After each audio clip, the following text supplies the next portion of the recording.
नमस्ते। आज हम कक्षा 11वीं के आरोह भाग 1 के गद्य खंड से अपू के साथ 2.5 साल पाठ को पढ़ेंगे, जिसकी रचना सत्यजीत राय ने की है। अपू के साथ 2.5 साल नामक संस्मरण पथेर पांचाली फिल्म के अनुभवों से संबंधित है। सत्यजीत राय भारतीय सिनेमा को कलात्मक ऊंचाई प्रदान करने वाले फिल्मकारों में से एक थे। सत्यजीत राय का जन्म सन 1921 ईस्वी में कोलकाता, पश्चिम बंगाल में हुआ था। उनकी प्रमुख फिल्में हैं अपराजिता, अपू का संसार, जल सागर, देवी चारुलता, महानगर, गोपी गायन, बाका बायन, पथेर पांचाली, शतरंज के खिलाड़ी, सदगति इत्यादि। उनकी प्रमुख रचनाएं हैं प्रोफेसर शंकु के कारनामे, सोने का किला, जहांगीर की स्वर्ण मुद्रा, बादशाही अंगूठी आदि। सत्यजीत राय को फ्रांस का लेजन डी ऑनर, पूरे जीवन की उपलब्धियों पर ऑस्कर और भारत रत्न सहित फिल्म जगत का हर महत्वपूर्ण सम्मान प्राप्त हुआ। उनकी मृत्यु सन 1992 में हुई। उनके द्वारा निर्देशित पहली फीचर फिल्म पथेर पांचाली, जो बांग्ला में है, सन 1955 ईस्वी में प्रदर्शित हुई। पथेर पांचाली फिल्म की शूटिंग का काम 2.5 साल तक चला, क्योंकि शूटिंग का काम रोज नहीं हो पाता था। उस समय लेखक एक विज्ञापन कंपनी में नौकरी करते थे। नौकरी के काम से जब समय मिलता था तब पथेर पांचाली फिल्म की शूटिंग करते थे। लेखक के पास जो है उस समय पर्याप्त पैसे नहीं थे, तो पैसे खत्म होने की स्थिति में जब तक पैसे फिर से दोबारा जमा नहीं हो जाते थे, तब तक फिल्म की शूटिंग के काम को उस समय तक के लिए रोककर रखना पड़ता था। लेखक रास विहारी एवेन्यू की एक बिल्डिंग में किराए का कमरा लेकर रहते थे। वहां वह फिल्म में काम करने के लिए बच्चों के इंटरव्यू भी लेते थे। तो पथेर पांचाली फिल्म में अपू नामक किरदार के लिए 6 वर्ष के एक लड़के की जरूरत थी। तो लड़के अपू की जो भूमिका है उसके लिए उन्होंने इंटरव्यू लेना शुरू किया। तो एक दिन क्या होता है, एक दिन एक लड़का आता है जिसकी गर्दन पर पाउडर लगे हुए थे। तो फिल्मकार ने जब उससे नाम पूछा तब उसने नाजुक आवाज में अपना नाम टिया बताया। लड़के की गर्दन पर पाउडर लगा था, उसके बाल ताजे ताजे कटे हुए लग रहे थे। नाम पूछने पर नाजुक आवाज में टिया जब उसने कहा, तब लेखक को उसके लड़की होने की आशंका हो गई। तो लेखक के पूछने पर लड़के के पिता ने कहा कि ये मेरी बेटी है, तो अपू की भूमिका मिलने की जो आशा के कारण मैं इसके बाल कटवाकर आपके यहाँ ले आया हूँ। तो लेखक को अपू की भूमिका के लिए जिस तरह का लड़की की तलाश थी, वो अंततः उन्हें वैसा ही लड़का अपने ही पड़ोस में मिला, जिसका नाम क्या था, उसका नाम था सुबीर बैनर्जी। फिल्म की शूटिंग 2.5 साल तक चलेगी, इस बात का अंदाजा फिल्मकार को पहले नहीं था। फिल्मकार को इस बात का डर लग रहा था कि फिल्म की मांग के विपरीत कहीं बच्चे बड़े ना हो जाए। तो फिल्मकार की खुशकिस्मती के कारण ही यह था कि कम उम्र के बच्चे जिस गति से बड़े होते हैं, अपू और दुर्गा की भूमिका निभाने वाले बच्चे जो वो नहीं बढ़े, वो उस गति से बढ़े नहीं। फिल्मकार के लिए सौभाग्य की बात एक और भी थी कि जो इंदिरा ठाकुरायन की जो भूमिका निभाने वाली 80 साल की चुन्नीवाला देवी थी, वो भी 2.5 साल तक काम करने की स्थिति में रही और उन्होंने अपनी भूमिका को भी बहुत अच्छे से निभाया। तो शूटिंग की शुरुआत में ही एक गड़बड़ हो गई। अपू और दुर्गा को लेकर कलकत्ता से 70 मील पर पॉलसीट नाम का एक गांव था। वहां रेल लाइन के पास काश फूलों से भरा एक मैदान था। अपू और दुर्गा पहली बार रेलगाड़ी देखते हैं। इस सीन की शूटिंग वहां पर करनी थी। तो जिस दृश्य की शूटिंग करनी थी वो बहुत ही बड़ा दृश्य था, तो एक दिन में उस दृश्य की शूटिंग पूरा करना संभव नहीं था।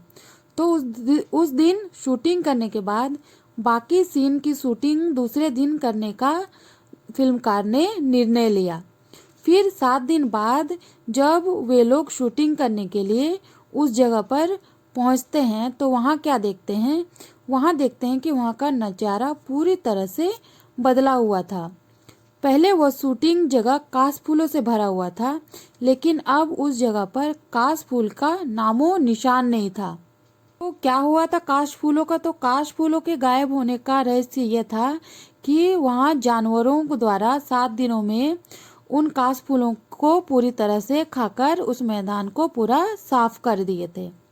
तो अब बाकी शूटिंग करने में जो अड़चन आ रही थी, तो आधे दृश्य काश फूलों के मैदान से सुसज्जित थे, मतलब काश फूलों से पूरा सजा हुआ था, और बाकी शूटिंग काश फूलों के बिना कैसे होती। तो फिल्मकार ने क्या फिर निर्णय लिया, फिल्मकार ने फिर शूटिंग को रोकने का निर्णय लिया और ये शूटिंग फिर अगले साल की गई। तो उस समय रेलगाड़ी के भी शॉट्स लेने थे, लेकिन रेलगाड़ी के इतने शॉट्स थे कि एक रेलगाड़ी से काम नहीं चला। एक के बाद एक 3 रेलगाड़ियों को उन्होंने शूटिंग के लिए इस्तेमाल किया। सुबह से लेकर दोपहर तक कितनी रेलगाड़ियां उस लाइन पर जाती है, ये सब टाइम टेबल के हिसाब से जान लिया गया था। शूटिंग के दौरान रेलगाड़ी स्टेशन से निकलते समय अनिल बाबू भी इंजन ड्राइवर की केबिन में चढ़ते थे, क्योंकि गाड़ी के शूटिंग की जगह के पास आते ही बॉयलर में कोयला डालना जरूरी था ताकि काला धुआं निकले। सफ़ेद काश फूलों की जगह पर अगर काला धुआं नहीं आएगा तो दृश्य अच्छा नहीं लगेगा, इसलिए वैसा किया जाता था। पथेर पांचाली फिल्म में जब ये सीन दिखाई देता है तब दर्शक पहचान नहीं पाते हैं कि उस सीन में उन्होंने 3 अलग अलग रेलगाड़ियों का इस्तेमाल किया था। फिर कवि ये कहते हैं कि आर्थिक अभाव के कारण बहुत दिनों तक हमें अलग अलग समस्याओं से जूझना पड़ा। तो समस्या क्या थी कि उस फिल्म में अपू और दुर्गा के भूलो नामक एक पालतू कुत्ते का उल्लेख है। तो वो कुत्ता गांव से ही लिया गया था, जो कि ठीक ठाक बर्ताव करने भी लग गया था। तो उस कुत्ते का क्या वहाँ पर ये सीन था, तो उस कुत्ते का सीन था कि जब अपू खाना खाते खाते तीर छोड़ता है और खाना छोड़कर तीर लाने जाता है, वहाँ पर भूलो कुत्ता भी दरवाजे के सामने आंगन में बैठकर अपू का भात खाना देख रहा था। अपू का खाने पर पूरा ध्यान नहीं था। सर्वजया अपू की माँ थी। जब अपू खाना छोड़कर तीर लाने के लिए दौड़ पड़ता है तो वो बाएं हाथ में भात की थाली पकड़े हुए तथा दाएं हाथ में निवाला लिए अपू को खिलाने के लिए उसके पीछे भागती है। लेकिन अपू के खाने के प्रति जो भाव को है वो देखकर ये समझ जाती है उसकी माँ सर्वजया की अब ये और भात नहीं खाएगा। तो सर्वजया के हाथ में जो थाली है उसमें अपू के खिलाने से जो भात बचा हुआ है उस पर भूलो कुत्ते का ध्यान है। फिर कवि कहते हैं कि इसके बाद वाले शॉट में हमें ऐसा दिखाना था कि सर्वजया थाली में बचा भात एक गमले में डाल देती है और भूलो कुत्ता जो है वो उस भात को खाता है।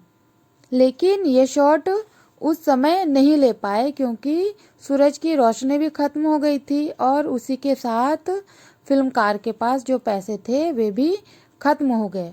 फिर 6 महीने बाद जब पैसा इकट्ठा होने लगे तो वो फिर से वो बोडाल गांव उस सीन के बाकी जो हिस्सा बचा था उसको चित्रित करने के लिए गए। लेकिन वहां जाने पर उन्हें क्या पता चलता है, उन्हें यह समाचार मिलता है कि जो भूलो कुत्ता था वो अब इस दुनिया में नहीं रहा। अब फिल्मकार यहाँ चिंता करने लगे कि अब क्या होगा। फिर उसके बाद खबर मिली कि भूलो कुत्ता जैसा दिखने वाला गांव में एक और कुत्ता है। तब उसको बोलते हैं कि लाओ भाई, उसको पकड़ के लाओ उस कुत्ते को। अब उसी से बाकी की फिल्म हम चित्रित करते हैं। सच में यह कुत्ता बिल्कुल भूलो जैसा ही दिखता था, वो भूलो से बहुत ही मिलता जुलता था। लेकिन फिल्म देखते समय यह बात किसी को भी ध्यान में नहीं आती है कि एक ही सीन में दो अलग अलग कुत्ते को भूलो की भूमिका में लिया गया है। और ऐसा ना ही सिर्फ कुत्ते के किरदार के साथ हुआ, बल्कि आदमी के संदर्भ में भी ऐसी समस्या आई थी। श्रीनिवास नाम का एक मिठाई वाला जो घूम घूम कर मिठाई बेचता था, जिससे किसी को मिठाई खरीदते और पैसे के अभाव में फिल्म के मुख्य किरदार अपू तथा दुर्गा को ललचाई दृष्टि से देखते हुए फिल्माया जा रहा था, तो उसकी भी मृत्यु हो जाने के कारण उसके जगह पर दूसरे व्यक्ति को लेना पड़ा था। दूसरे आदमी का श्रीनिवास मिठाई वाले से चेहरा मिलता जुलता नहीं था, लेकिन उनकी कद काठी श्रीनिवास जैसी ही थी। लेकिन उसमें क्या किया गया था कि उसमें जो फिल्म के जो पहले जो दृश्य थे उसमें श्रीनिवास का चेहरा दिखाया गया था, और जो दूसरा दृश्य बना उसमें जो दूसरे व्यक्ति को लिया गया उसके पीछे के भाग को दिखाया गया, जिसमें श्रीनिवास के और उस आदमी का कद काठी सेम सेम दिखाया गया था। अब फिल्म में आगे का ये सीन था कि भाई बहन दौड़ने लगते हैं और उसी समय उनके पीछे झुरमुट में बैठा भूलो कुत्ता भी छलांग लगाकर उनके साथ दौड़ने लगता है। लेकिन उन्हें ऐसा सीन लेना था, मगर मुश्किल ये था कि कुत्ता कोई हॉलीवुड का सिखाया हुआ नहीं था, इसलिए ये बताना मुश्किल था कि अपू दुर्गा के साथ वो कुत्ता भाग के जाएगा या नहीं जाएगा। कुत्ते के मालिक से भी उन्होंने बोला था, अपू दुर्गा जब भागने लगे थे तब तुम अपने कुत्ते को उन दोनों के पीछे भगाने के लिए कहना। लेकिन शूटिंग के टाइम में दिखाई दिया कि वो कुत्ता अपने मालिक का भी बात नहीं सुनता है। इधर कैमरा चालू है, कीमती फिल्म जाया हो जा रहा है और बार बार फिल्मकार को चिल्लाना पड़ रहा है, कट कट। तब फिल्मकार ने क्या किया, फिल्मकार ने दुर्गा के हाथ में थोड़ी मिठाई छिपाने के लिए कहा और वो कुत्ते को दिखाकर दौड़ने को कहा। इस बार कुत्ता उनके पीछे भागा और फिल्मकार को उनकी इच्छा के अनुसार अच्छा शॉट मिल गया। अब एक मुसीबत और आई, क्या आई कि पैसे की कमी के कारण बारिश का जो दृश्य है वो उनको चित्रित करने में बहुत मुश्किल आई, क्योंकि बरसात के दिन आए और आके चले भी गए, लेकिन उनके पास पैसे नहीं थे, इस कारण शूटिंग बंद थी। आखिर जब पैसे आए तब अक्टूबर का महीना शुरू हुआ, तो शरद ऋतु में आसमान बादलों के बिना निर्मल हो जाता है, जिस कारण से बारिश की संभावना बहुत ही कम हो जाती है।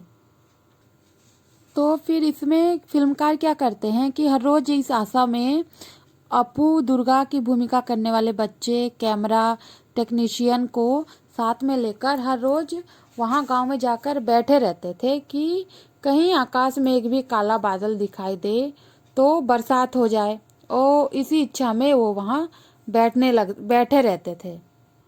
और आकाश में थोड़े भी बादल को देखकर फिल्मकार मन ही मन में ये इच्छा करते थे कि बादल बहुत बड़ा हो जाए और एकदम बरसने लग जाए।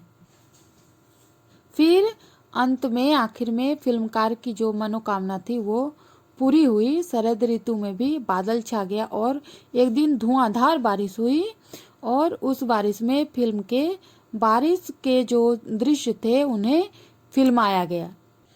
शॉट पूरा होने के बाद दूध में थोड़ी ब्रांडी मिलाकर दी गई और भाई बहन का शरीर को गर्म किया गया। जिन्होंने पथेर पांचाली फिल्म देखी है वे जानते ही हैं कि वो शॉट बहुत ही अच्छा चित्रित हुआ है।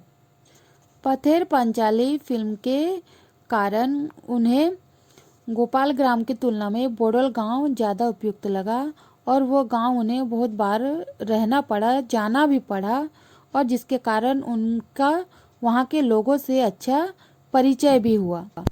वहाँ उन गांव में से बहुत ही अच्छे सज्जन व्यक्ति थे, जिनको वे लोग फिल्मकार जो हैं वे लोग उन्हें सुबोधदा कहकर बुलाते थे, जो 60-65 साल के थे। उनका माथा गंजा था। वे अकेले ही एक झोपड़े में रहते थे और दरवाजा पर बैठकर खुद ही से कुछ न कुछ बड़बड़ाते रहते थे। वे उनको देखकर चिल्लाते, फिल्म वाले आए हैं, मारो उनको लाठियों से। तो जब फिल्मकार जो हैं वे जब पूछताछ करते हैं तो उन्हें लोगों ने बताया कि वे मानसिक रूप से बीमार हैं। फिर बाद में सुबोधदा से उनका अच्छा परिचय हो गया। फिर लेखक बताते हैं कि जिस घर में हम पथेर पांचाली की शूटिंग करते थे वो घर बहुत ही ज़्यादा खराब अवस्था में मिला था। उसके मालिक कलकत्ता में रहते थे। उसने हमें वह घर शूटिंग के लिए भाड़े पर दिया था। तो उस घर की मरम्मत करके उसे शूटिंग के लिए ठीक ठाक करवाने में जो है उनको लगभग 1 महीना लगा। उस घर के एक हिस्से में एक के पास एक ऐसे कुछ कमरे थे, वे हमने फिल्म में नहीं दिखाए। तो उन कमरों को क्या किए, उन कमरों को उन लोगों ने अपना सामान रखने का कमरा बनाया और एक कमरे में रिकॉर्डिंग मशीन लेकर साउंड रिकॉर्डिस्ट भूपेन बाबू वहाँ बैठा करते थे। तो शूटिंग के वक्त वो उन्हें देख नहीं पाते थे, फिर भी उनको आवाज़ सुन सकते थे। तो हर शॉट के बाद फिल्मकार जो है बोलते हैं कि हम उन्हें पूछते थे कि साउंड ठीक है ना भूपेन बाबू, इस पर हाँ या ना जवाब देते थे। तो एक दिन क्या होता है, एक दिन शॉट के बाद जब फिल्मकार ने उनसे सवाल पूछा कि भूपेन बाबू साउंड ठीक है ना, तो उनका जवाब नहीं आने पर जब वो उनके कमरे में गए तो देखा कि एक बड़ा सा सांप उस कमरे की खिड़की से नीचे उतर रहा था। वो सांप को देखकर ही भूपेन बाबू बहुत डर गए थे और उनकी बोलती बंद हो गई थी। उस सांप को उन लोगों ने वहां आने के कुछ दिनों के बाद ही देखा था। तो उसे वो लोग मारना चाहते थे, लेकिन वहां के जो स्थानीय लोग हैं उन्होंने उन्हें मारने के लिए मना कर दिया। वो एक वास्तु सर्प था जो बहुत दिनों से वहां पर रह रहा था। तो इस तरह से हम देखते हैं कि लेखक को किस तरह से पथेर पांचाली फिल्म को बनाने में बहुत सी समस्याओं का सामना करना पड़ा और सबसे बड़ी समस्या तो उनकी थी जो पैसे की समस्या। पैसे के कारण उनको इतना समय लग गया। धन्यवाद।